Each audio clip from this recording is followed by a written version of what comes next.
Hello, everybody. I'm Will. And I'm Kristen. And this is So I'm Watching Pam and Tommy, Season 1, Episode 2. I love you, Tommy. If we know one thing. thing. Holy shit. Woof. Well, I mean, Lily. Oh my god, amazing. Absolutely amazing. I kind of only see Lily when she turns to the side. Yeah. It's something about the profile. A couple times her mouth. When she smiles. But it is Pam Anderson. The voice. I'm telling you, she's so good. And the mannerisms. Is she kind of a mimic? Because she's good. Yeah, it's...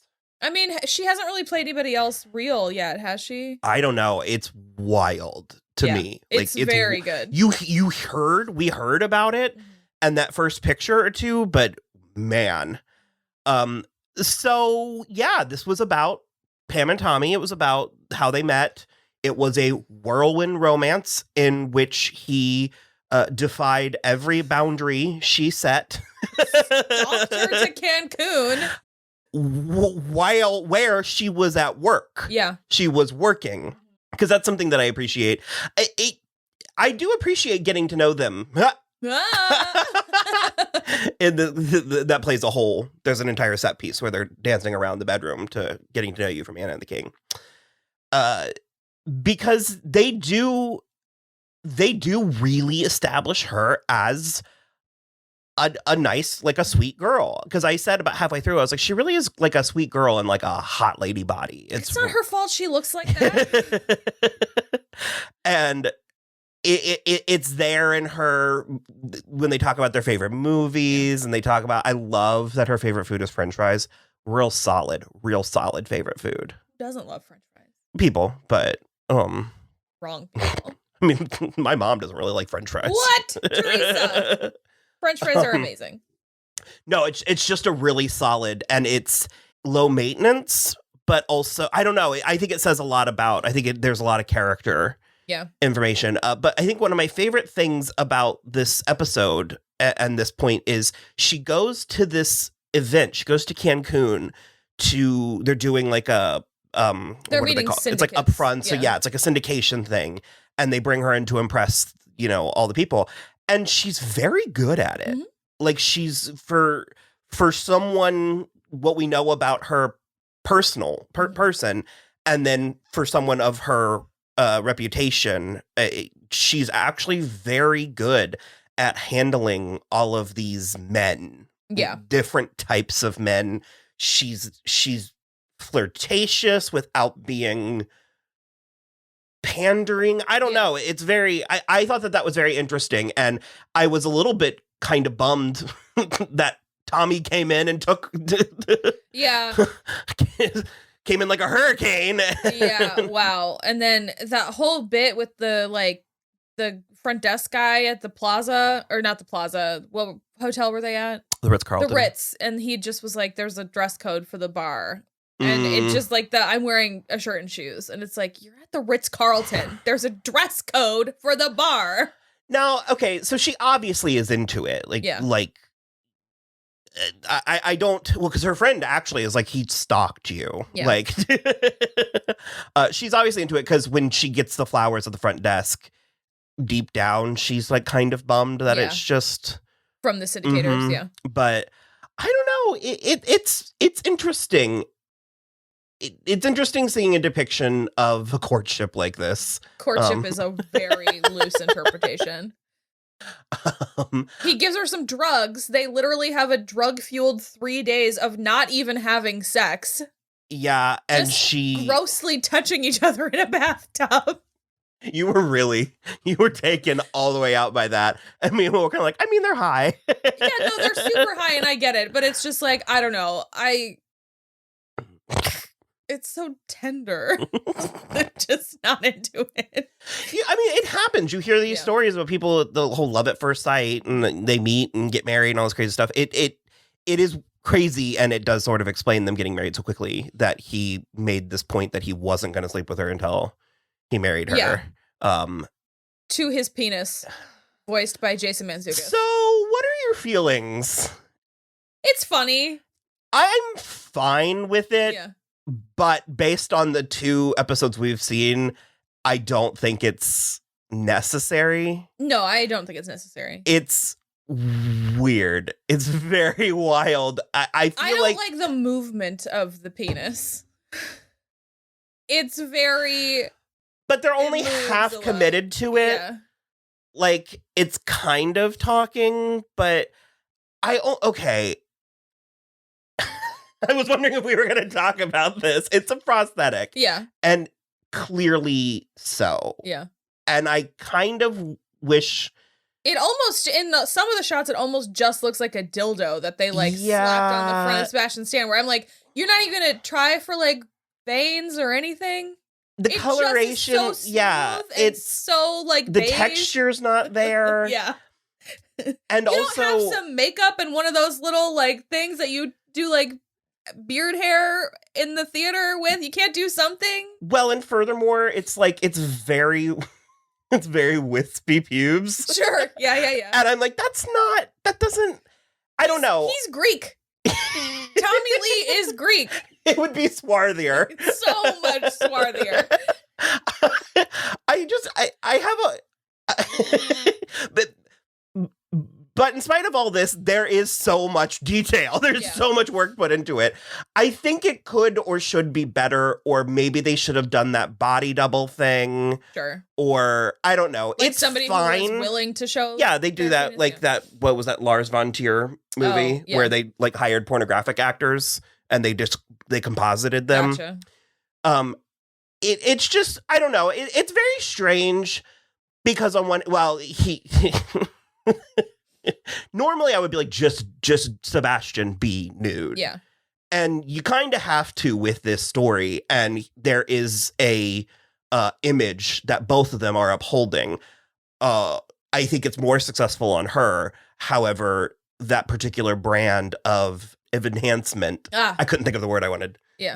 That particular brand of enhancement had a artificial quality in the first place. Sure. So her boobs are, but that's the thing too, is like, I'm with you. I'm sort of like, he should have just been nude. Although I guess we don't really know what Sebastian Stan is packing. We do, and it's not as much. Oh, okay. Never mind. That is no shade. Believe it. I mean, if I'm picking between the two, I'm picking Sebastian.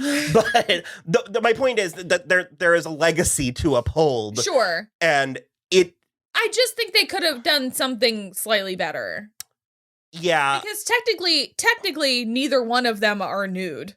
Mm-hmm. You know, there's like so much stuff on top of their stuff that it doesn't. It's the kind of thing that I would be mad if they didn't do it, but having done it, I'm like, well, I didn't love how they did it because it distracts me a little bit because I'm more preoccupied with the mechanics, because there was a slow-mo shot where he jumped on the bed and it was very fluid. Sure. And I was sort of like, what's this one? Well, okay, that's the thing, is like, I think it's a different one when it's Jason Mantzoukas, because there is obviously mechanics, or it's CG puppetry or something, but there is puppetry. It's not CG, because that's what I started to say. And then I was like, we've been talking about this for so long, but I was like, I almost wish it was CG or even animated. Sure. More of a big mouth take.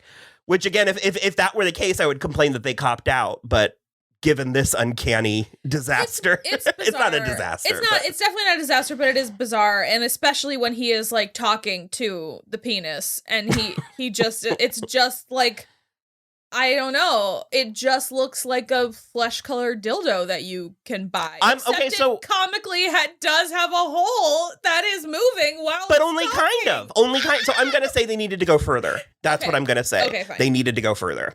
I think at the last minute they thought, is this in bad taste? Yeah. Because then there's also the plot, the entire moral of the story is the, like, sleazy invasion of privacy and the sensationalization of it. So they're really juggling here.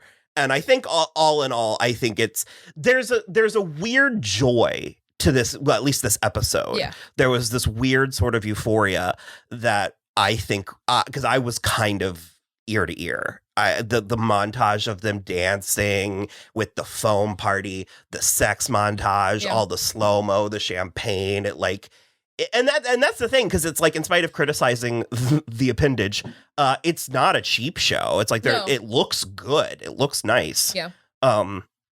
There was also a really interesting. I loved the bar scene where they met.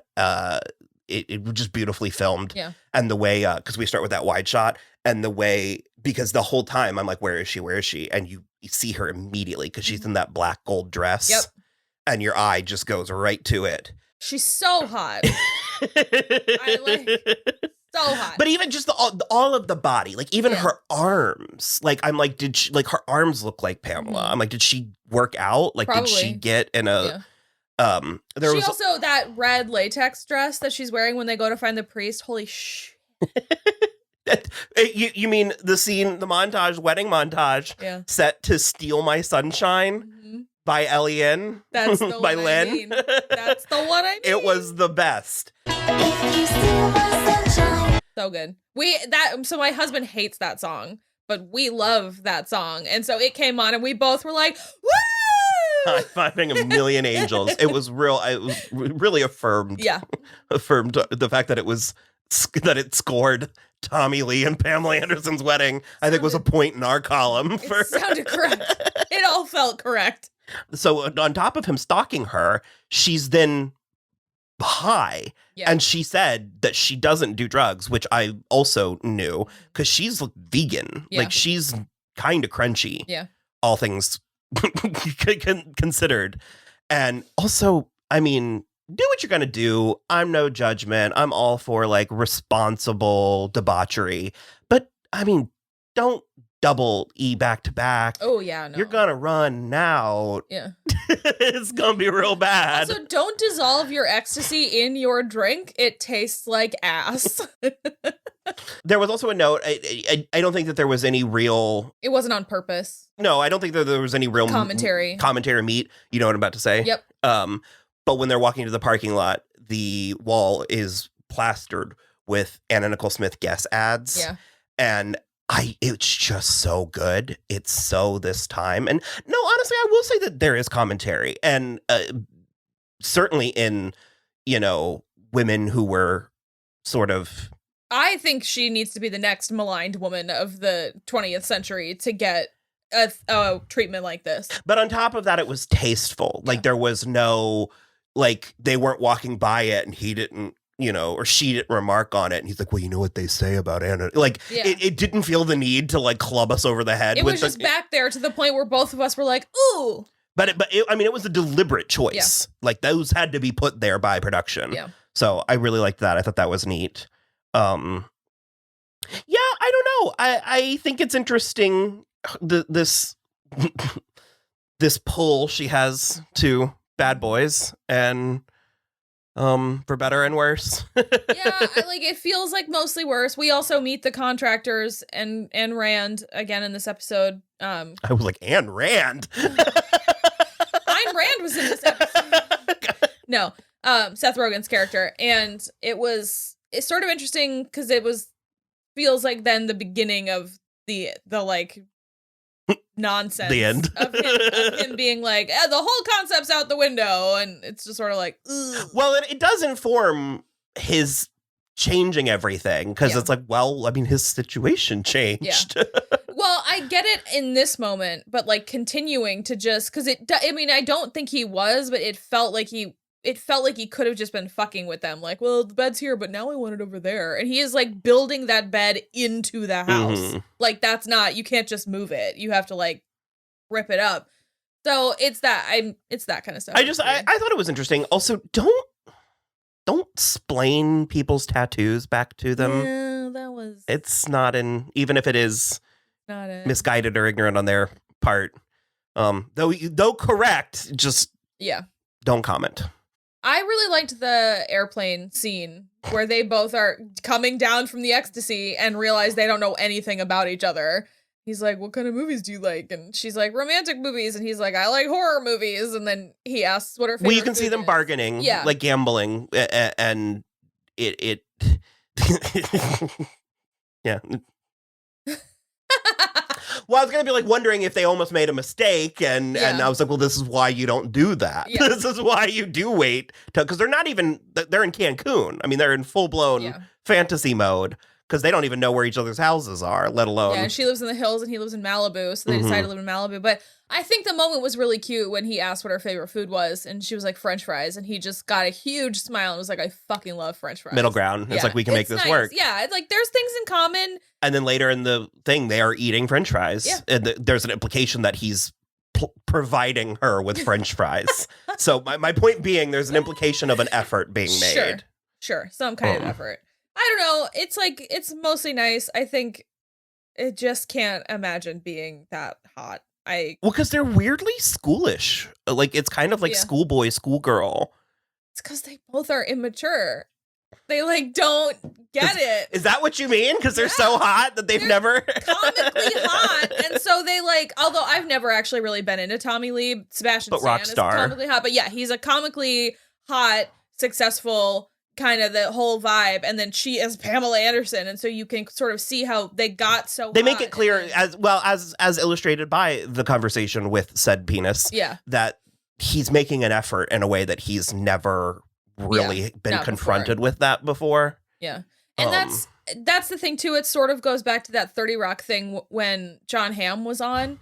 And it's just like, if you're that hot, people just do stuff for you. Like you stop having to make an effort.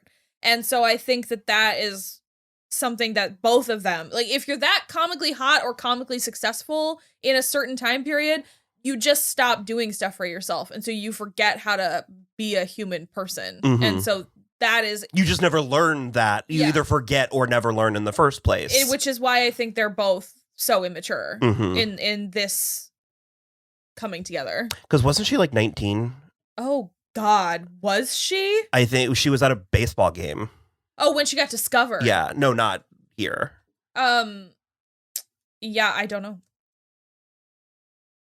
I think she was like probably. I think she was like 19 at a baseball game. She was born in 1967, so yeah. I mean, if she was 22 when Baywatch started, so she was like she's like 25 here. Yeah, 24, 25 when she got on Baywatch. And the kids thing is real too. She always wanted kids, and because I was gonna say earlier when we were talking about her involvement in this, I was gonna say not even necessarily in her defense, but to take note of she has children with this man, so it does change and or complicate. Sure, but again, he signed off and he has children with this woman, so it's...